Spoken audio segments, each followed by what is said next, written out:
order to become the president of Nigeria.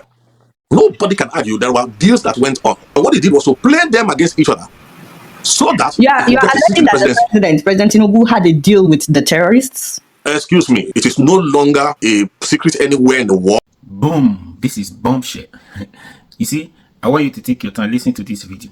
This video is loaded with a lot of expose, so you don't want to miss it. So, you know, the country is, in fact, the country is facing too many challenges now. How do we get out of it? A lot of problem. Tinubu himself knows that he don't buy market. You see, anybody who is still denying that there's no problem in Nigeria, you are lying. You don't know what you are saying. For what has been exposed, for the secret, no, now, except you are not on social media. This is the one what I said, that this thing will expose a lot of things. It will either give us at least opportunity to deal with these issues once and for all, or if we fail to use this opportunity from Donald Trump's intervention, if we fail to manage to utilize this opportunity to save Nigeria, my brother, I said it before, if by so doing, by whatever means, this Tinubu government able to say there's no genocide in Nigeria, America, listen, Donald Trump, I know Donald Trump is very much interested. The only thing is, it might not be gone abrasing, or it might not be, yes, but they have to look for other alternative to save Nigeria. Otherwise, if they fail to intervene now, Donald Trump look away, forget about it. Because once he look away from this issue now, what we are currently going through, that means these different groups, terrorist groups, they have won the battle. At that time, it will be like, hey, I told you, these people are not going to do us nothing. I told you, now where are they? Opportunity for them. Now, you would have thought, since Donald Trump's statement, this message that have become a global debate, these people should stop by now, even have that fear. But they didn't stop. They keep on striking day by day, saying that these people, they don't reach. Challenge. I want you to take your time, listen to this video, very loaded with a lot of information, expose. I hope we are able to make use of some of these informations that is outside. The people that have been exposed so far, this is not new. All this information are outside. I did a video before. Please watch this video. We'll come back and talk about it. Don't forget to like, share, comment, and subscribe to this YouTube channel. Be your guy. Run out for me now. Be interviewing someone who has been at the forefront of what is happening. If you don't know about the Macedonian Initiative, by the way, it's a faith-based, non-denominational NGO that has been responding to the systematic persecution of Christians in northern Nigeria since the 1990s. Now, the person that I want to interview today is not just a pastor. This man is a security consultant with more than 2 decades of experience, and he has also served as the Deputy Secretary General and the Director for Peace and Security at the African Union. Of course, he is the Global Overseer of Living Waters Unlimited Church and International Coordinator of the Macedonian Initiative. Please help me to welcome one of my fathers, Reverend Ladi Peter Thompson. Daddy, welcome to the show. Thank you so much, Adiola. And let me say quickly that we want to thank God who has given you a platform and a voice to speak in matters of opinion molding and consensus building. I think it's a lofty platform, and I pray you continue to use it well. Thank you. Thank you so much, sir. First and foremost, a lot of people have been asking, what exactly are we dealing with? What is even going on? I want to speak without a shred of doubt right now that what Nigeria is dealing with, it is both an ancient and a modern problem. And it is bigger, including religion, but bigger than religion. This is not an Usman Danfodio narrative. It's a more modern, more deadly, more intelligent Hydra, a supremacist agenda that was perfected by Osama bin Laden when he globalized the global resurgence of religious terrorism. This is not merely a Fulani problem. It's bigger than that. There are at least about 5-6 groups that we are reckoning with. It has a head in education. It has infiltrated our security defense systems. Over the years, it has infiltrated governance. It has infiltrated media. Okay, so thank you so much, Daddy. But I feel like so far you have been speaking in parables. You are not naming. Okay, so you said 5 different heads. You need to put names. Also, you need to give the evidence of all these things that you are saying. I told you it's a supremacist agenda that was designed to use Islam as a cover. That's why for the first 15-16 years, it was targeted only at Christians first. I told publicly that in the later years, towards the end, when they're about to strike Nigeria completely, they will start killing Muslims as well. So I said that about 10 years ago. We are dealing with something that is global, but has a local face. Its objective is to take the whole of Nigeria, not some of Nigeria. Now, it's going to use Islam and the Sharia to take Nigeria. All over the world, its tactics are different. Who is trying to take Nigeria? Now, let me put it for you like this. The architecture for the intelligence behind this thing is more than the local intelligence. But they have contacted local actors. You see, there's what they call the ISWAP. The Fulani is there. Then you have the Kanuri-dominated Boko Haram.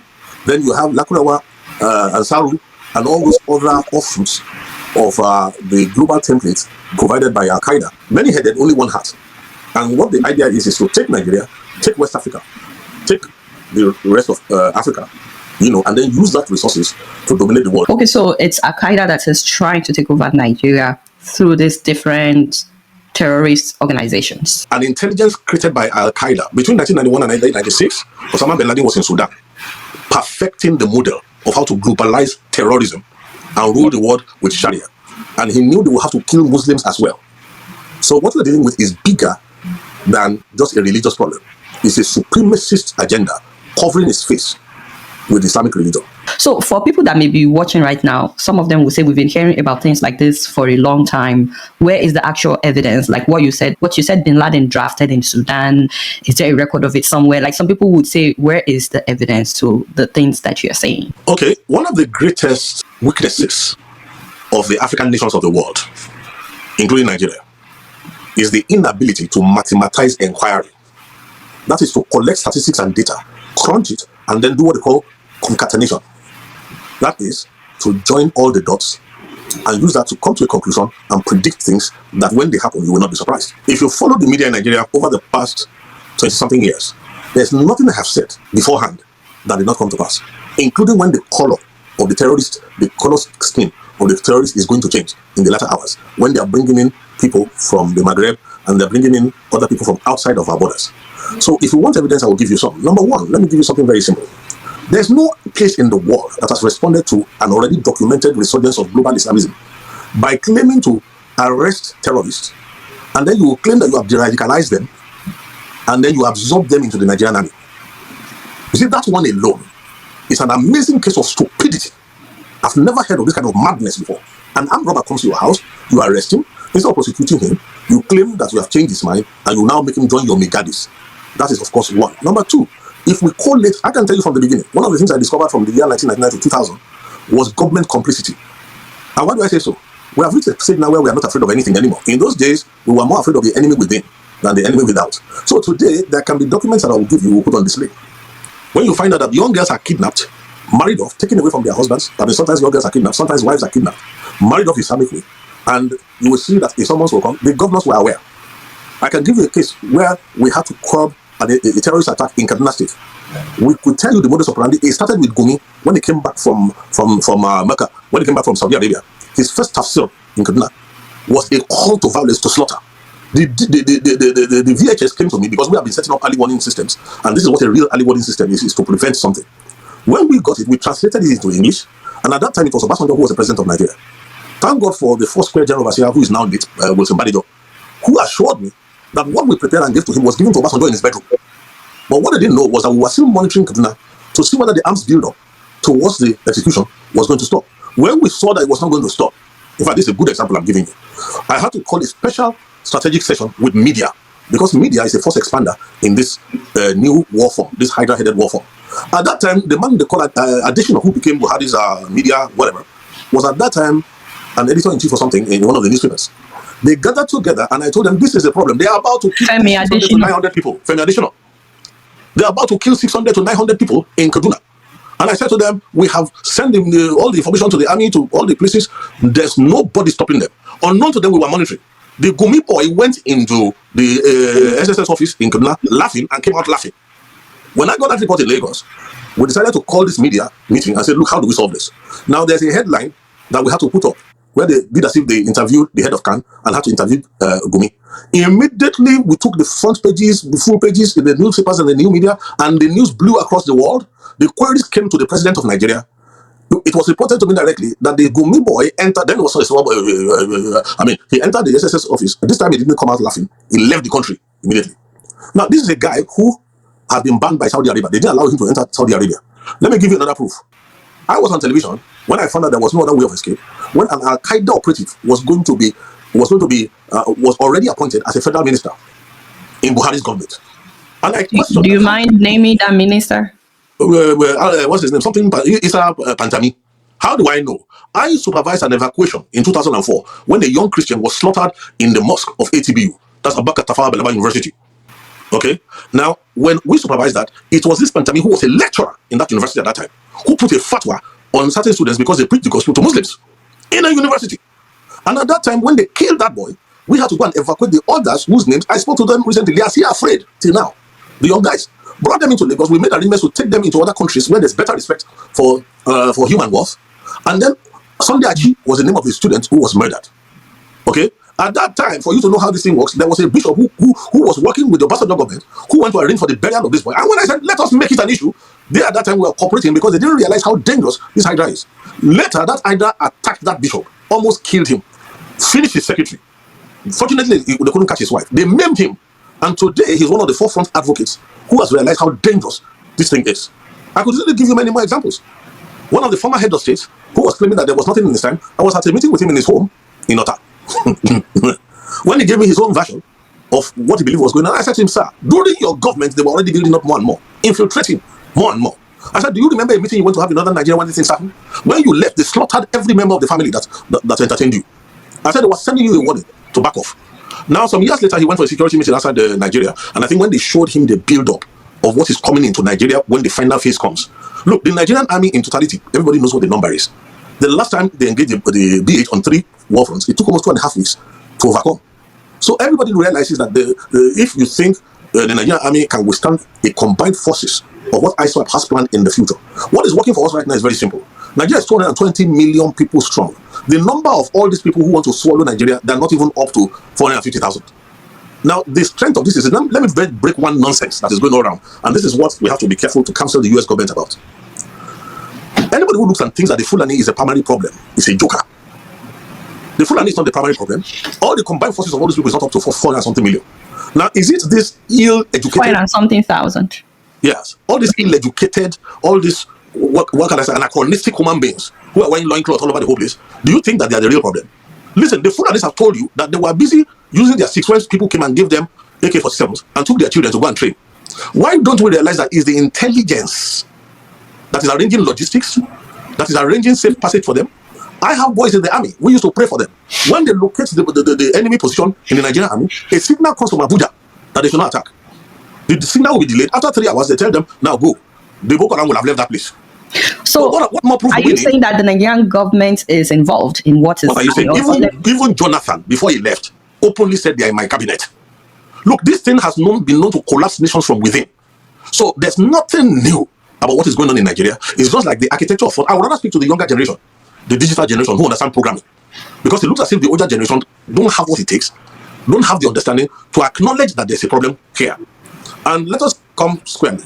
My eyes are on the president of Nigeria. It needs to be careful. Yes. Listen to me. I have nothing against him personally, but I can tell you something that is very, very clear to anybody. Now, he is an astute, consummate politician, but he doesn't realize that there's a global problem that he's dealing with. In order to become the president of Nigeria, nobody can argue there were deals that went on. And in essence, what he did was that he, more than anybody else, realized that there are many factors to the Hydra.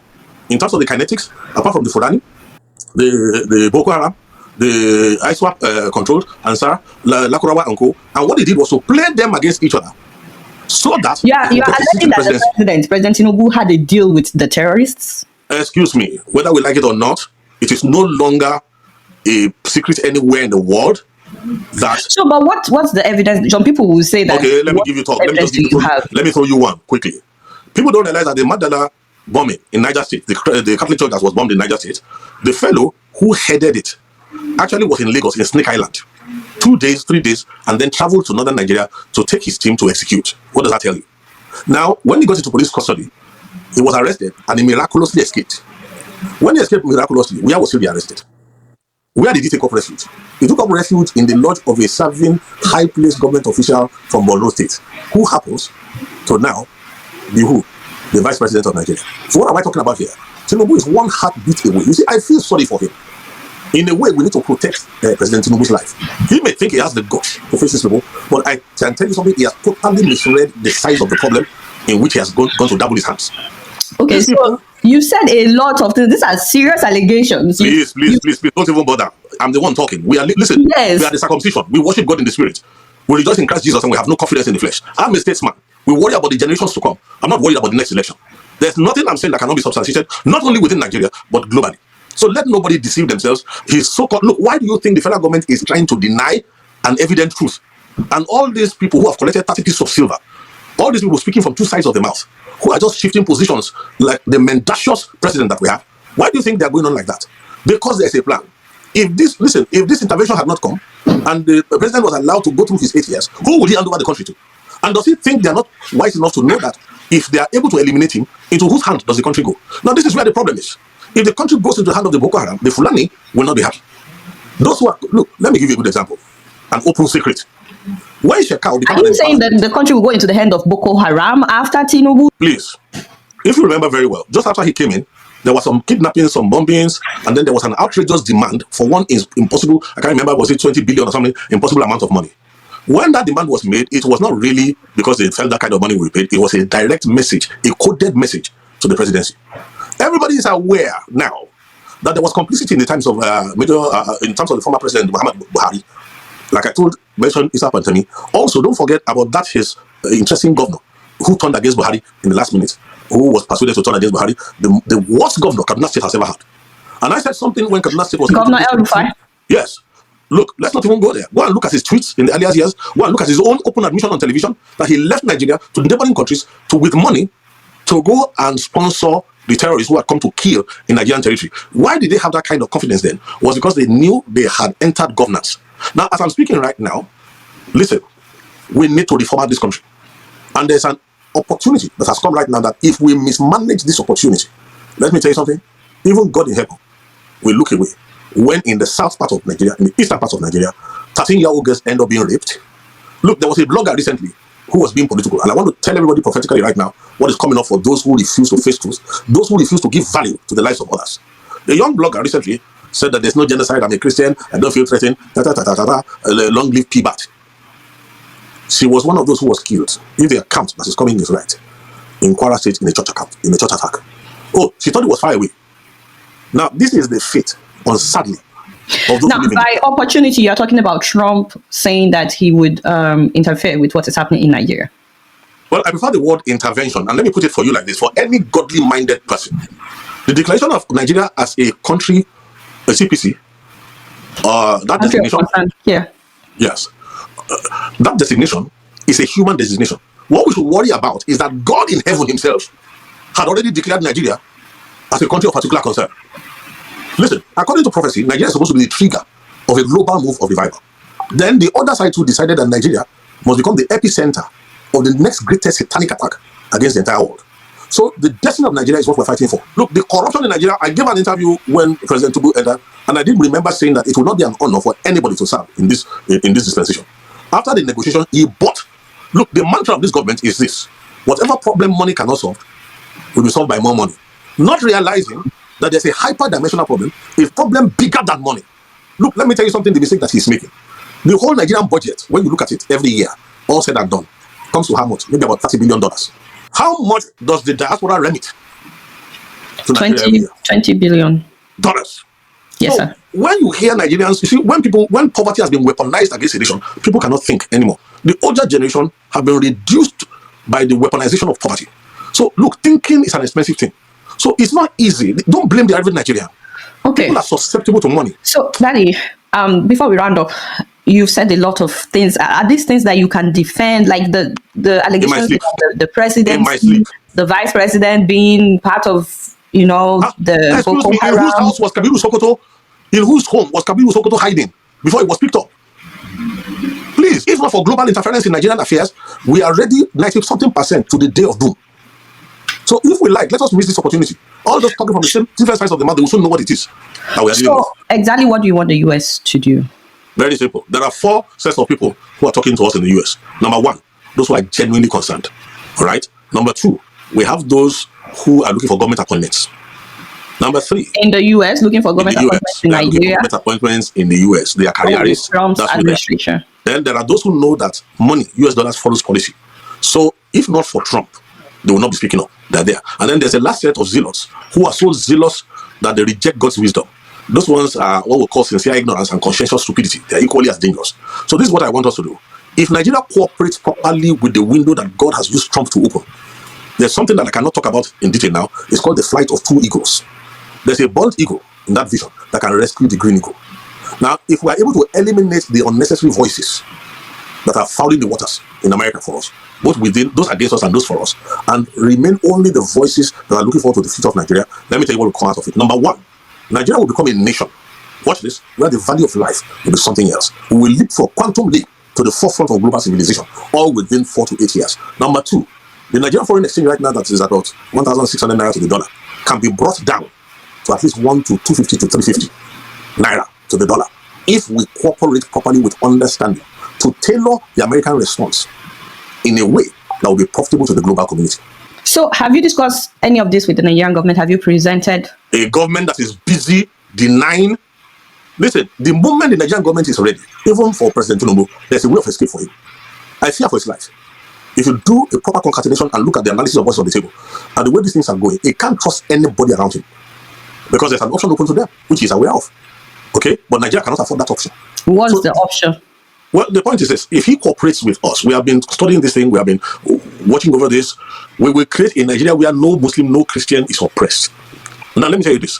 When the generation of Awolowo and Zik and co, when they got independence from Nigeria, Pax Britannica did not allow us to lay a firm foundation for a prosperous country.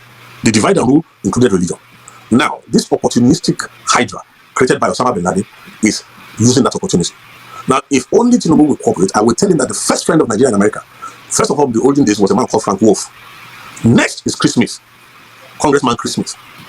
After him, we want to thank people like Louis Gohmert, we want to thank people like Ted Budd, Peter Ricketts, we want to thank people like Josh Hawley, we want to thank people like James Langford, then Ted Cruz. But most of all, this is better than any Nobel Peace Prize. We need to thank God for the two tweets that Donald Trump. So, but since Trump said that he was going to get involved, the killing has actually gotten worse, and the government is not doing anything really. That needed to happen to prove to the Nigerian that the government is so compromised, it does not care about your life. All it cares about is to win the next election, which will be very big, the last election that is really democratic in Nigeria. This is a lot for people to digest. In the course of this half hour, you have implicated the president, the vice president, the entire cabinet, the military is compromised. A lot of these things, like the military being compromised and so on, people know. You've talked about El Rufai, you've talked about Sheikh Gumi, the minister that you mentioned, Issa Pantami. What does he want to respond? His articles were on the Asada website, globally exposed in France, everywhere. All the intel that has been given to Nigeria from foreign nations has been neutralized by the Nigerian government all these years. Who can deny that? I'm really hoping that the Nigerian government will respond. I'm really hoping that they would respond to this. We have gone past that level. Where we are now is how do we save Nigeria? How do we salvage the nation? How do we create a future for all our children across the entire nation? Don't let the blood of the people who have been slaughtered through the years, past more than 20-something years, we should not let their bloodshed be in vain. Unmerited suffering is often redemptive, and that's the way we should go now. Thank you so much, Reverend Ladi Peter Thompson, for your time. Alpha, you don't hear him. You listen to that? That is it. All these things, for me, they are not new to me again.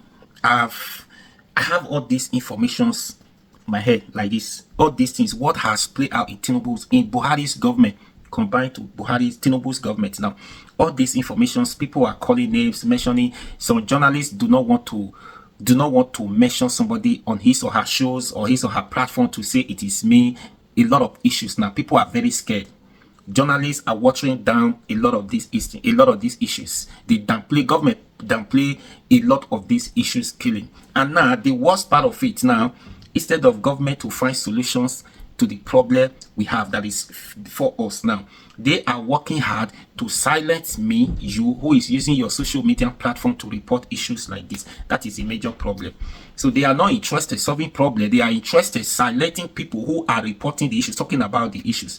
The more you and I stop talking about it, the more they believe that the problem has been solved, because at that time nobody to report. If the message doesn't go out, people doesn't get to know about it, that means there's no problem in the country. So meanwhile, the thing is going on underground, is happening, because all these media houses, recognized media houses, has been bought, and they are downplaying a lot of things. We are in danger. We are in danger. This time is very intense now. Very intense. With a lot of challenges. You cannot fight this Boko Haram. I've said it many times. This is not. I've said it. If you have been following me, I'll keep on saying it. If you have been following me, I've used give a lot of analysis, explain for everyone to understand. You cannot solve this problem without the sponsors. Who are these people? Because when you look at the videos in the bush of these Fulanis, you see a country where Mopo that you are sent or expecting to fight this Boko Haram, fight these different terrorists in the bushes. You are expecting this, you confide in this military, in your military, to go and fight them wherever they are. Is the same military you see aiding for Boko Haram to get past. We see video now when Boko Haram is going somewhere, your Mopo, I mean your military personnel, they are there guiding Boko Haram, guiding these different groups to go and strike. Somebody is giving orders. See all the weapons they are carrying all about. See their armored vehicles in the bushes. Who is that person funding this trip for them? Who is fueling these vehicles for them? Who is giving them these sophisticated weapons? Nobody is thinking and talking about that. So these people in the bush are not the problem of Nigeria. All those people say, in fact, it's just that it become part of them. That's what they are trained to do. They are in the bush. They don't know life. They don't know nothing. What is their problem? So people are making money out of this business and using the money to finance this. Any business you are making money, would you want to stop it? Your business that is giving you millions of dollars. So you keep on doing the business, using the money to buy the latest goods in your market so that more customers will come. Exactly what they are doing. So these people, imagine 35 members in church in Kwara State, they kidnapped, they invaded the church, they now adopted 30, I think they said 38 until they died instantly, including the pastor. They adopted these people. Now they are demanding for 100 million per person. Now in total, they said they demanded for 3 billion before these people can be released. Who is to pay the money? Is it the CAC church or federal government or the state governor? And if you want these people released, these people are overpowered the security agencies already. You have to pay money. If not 3 billion, they have to pay money. And these people cannot just be released without paying money. We've seen them before. No, it is not the first time. So now what are we saying? These people in the bush, I said something before, very important. If you know, we know these sponsors. Pantame now, somebody exposing. This is not the first time. This is somebody who said that these people are their brothers, are their sisters. You don't need to harm them. And this is a person who is being accused, who has been one of the bandits that before Buhari recruit him or make him a minister of communications. Do you know what it means for somebody that was guilty, found guilty, allegation, not just allegation, that you now make the person a minister of communication? Do you know what that means? Now, Sheikh Gumi is there. The other one is there. Shetima has been accused many times. The former governor of Borno State, Sherif Modu Sherif, has many times. The Pantami is going about, is there. Matawale is there. This all of them are the Tinubu's government. The Tinubu's government. See, this Boko Haram in the bush, key 1,000 of Boko Haram in the bush today. The problem will not be solved. All of them in the bushes today. Kill all of them today, put fire anywhere, all the bush, anywhere they are, bomb the bush, kill all of them. The problem never solved. But these people now, Pantami, for example, all these people that have been accused one way or the other in connection with the sponsoring this group, kill or do something to all of them. Make sure they never have disconnect all the access between them, all the connection between them and these people. Disconnect it or do something to them. You see that these people in the bush, they will be stranded. Once they gone, who is on accident, the vehicle, they no longer finance the trip for them, the bullet and everything, weapons, everything finished. Nobody is responsible. Some of these group you see that they inside bush, they will surrender by force. They will drop their weapon. They drop their weapon. That time you break their egos already. It's just like they will remember. Oh boy, oh God, when they give us morale, they don't back it that one. Or God, when they give us morale, or God, when they give us money, if money come, they don't pack it. Who are you? Who are you? Who are you? Where they not pack it? You don't understand how they talk. That is how it is. That is how to solve this problem. Fail to do so, you are wasting your time. Those boys in the bushes you see carrying gun. Now, person sent them message. Who are these people sending them message? Look for them. We know them. They are Tinubu's government. Some of them are retired. So we know them. Tinubu know them. And those people are the problem. Anyways, what do you think? Please like, share, comment, and subscribe to this channel. I'll be your guide. Run for me now. So what this information is enough for a serious government to work with and make sure it put an end to these issues. Simple as that. Please subscribe and follow for more.